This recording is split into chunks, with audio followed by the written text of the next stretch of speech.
For years now, the whole science world has been thrown into a debate on the possibility of an occupation of Mars, while Elon Musk has done nothing but reaffirm his commitment to its possibility, ceaselessly stating his desire to colonize the red planet. In this video, I'm going to walk you through the plans of the SpaceX founder to colonize Mars. So before we begin, take your time to like and share this video with your friends. Don't forget to subscribe for more premium content. Now, let's begin. With the belief that NASA wasn't doing more to get people to Mars, and the fact that Earth might eventually become an uninhabitable wasteland, Elon Musk founded SpaceX, the rocket company making waves today. In case you don't notice, Mars is one of the closest habitable planets to Earth. Although it is some 140 million miles away, it still endures a decent sunlight and cold, which humans can warm up, by the way. Easily by compressing the Mars atmosphere, humans can grow plants, and mind you, the atmosphere is primarily CO2 coupled with some nitrogen and argon, and others. While the date is separated with a 24-hour limit on Earth, Mars is about 24 hours and 37 minutes. And, as a matter of fact, the gravity is about 38% of what it is on Earth. Facts have proven that humans can easily adapt and survive on Mars, but Elon Musk mentioned in an interview that the first humans there would in fact die, but only after they have successfully satisfied their Mars exploration and lived out their life. Apart from the fact that the journey to Mars will take around 6 months, it will take an amount of around 1,000 spaceships and 1 million tons of vitamin C to make life on Mars verifiable. Elon Musk believes that life on Mars can only be achievable if there is a self-sustaining city there. One thing that has been a major obstacle to the Mars occupation is the ships and their need to resupply. For the time being, the issue of ships coming down to Earth from Mars after landing there is one that has been on the tables for long, even with NASA confirming that their supplies for the planet will not be for tourist travels, but for the continuation of life there.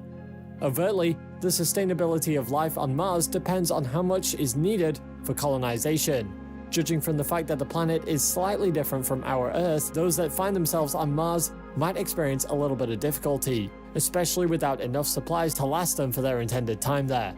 Interestingly, SpaceX hopes to send up a Starship on the back of the Super Heavy booster, which Musk commonly refers to as the Big Effin' Rocket, or BFR.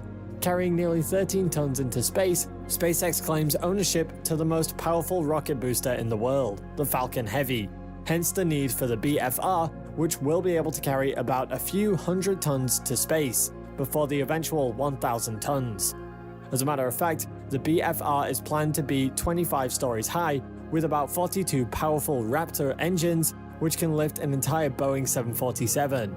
In his plans to colonize the red planet, Elon Musk outlined that the BFR will push Starship into space and that it will connect to a similar booster, already put in place to provide support throughout the journey to Mars.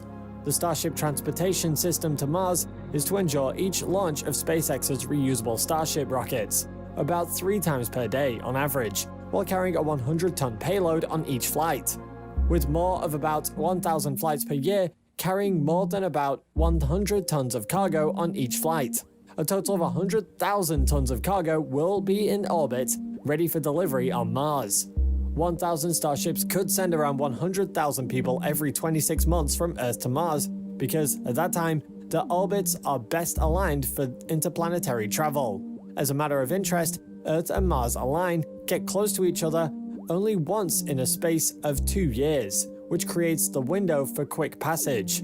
While most of the fuel will be consumed by each ship flying into orbit around Earth, several other tanker spaceships could launch and refill the carriers with more fuel to reach the destination Mars. As the SpaceX employees are working hard to build the Starship system, the landing on Mars could be later in 2022 or 2023.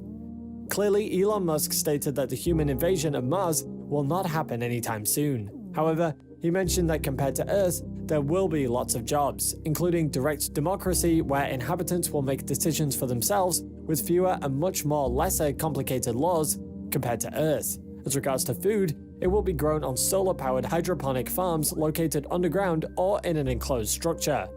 As regards to the landing zone of the Starship, studies have revealed that it will be near subsurface water and ice deposits. This position is said to be located strategically to receive enough sunlight for the array of solar panels to power the colony.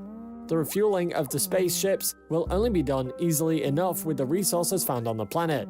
The SpaceX ships use liquid methane and liquid oxygen as fuel, and it can easily be recreated on Mars using the Sabatier process. In case you don't know, this type of fuel makes it easy to reuse rocket boosters for an amount of time, because it burns cleanly. The process makes use of nickel as the agent to synthesize methane from atmospheric carbon dioxide, and it can easily be extracted from the water ice located on Mars.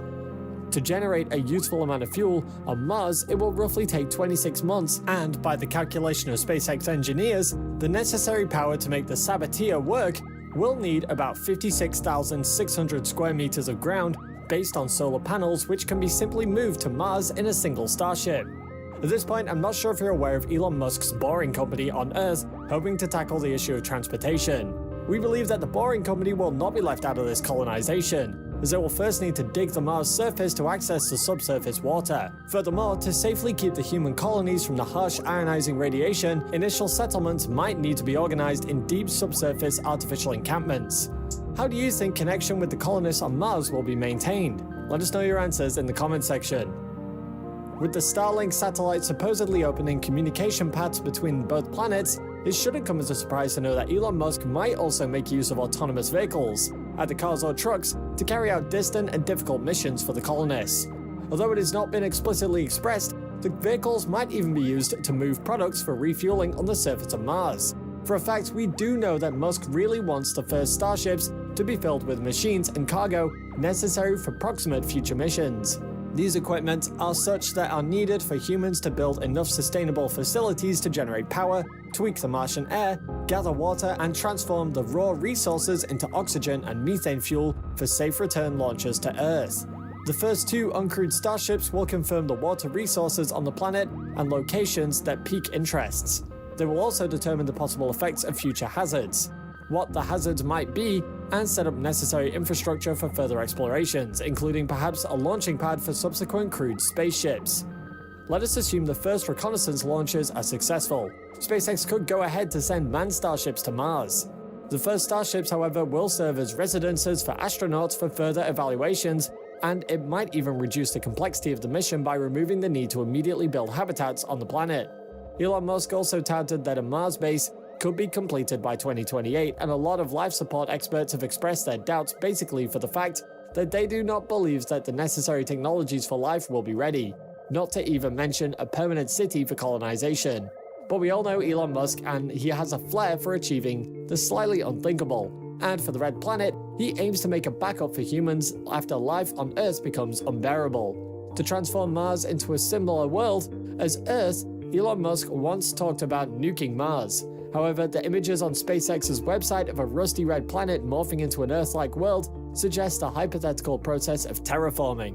While this type of climate change is deliberate, it suggests that Mars could be morphed into a wet and warm world, far better suited for ceaseless human colonization, only if the carbon dioxide-rich ice caps on Mars are easily melted. NASA, however, does not believe in the possibility of lasting terraforming, as there may not be enough trapped gases to sustain a comfortable planetary atmosphere. Compared to Earth, Mars has less than 1% of atmospheric density, which makes it synonymous to a vacuum cleaner. Currently, SpaceX is building its first set of Starship orbital vehicles, and are conducting tests in a South Texas facility, very much close to Earth's core. From this facility in Boca Chica, Texas, it launched many test flights of Starship prototypes and is preparing for many more tests to come in the near future. The colonization of Mars will most likely take years, but it will surely be worth the wait in the end. Thank you for watching one of our videos. While you're here, go ahead and click on one of these two videos on your screen and check out the juicy details coached in them. See you there!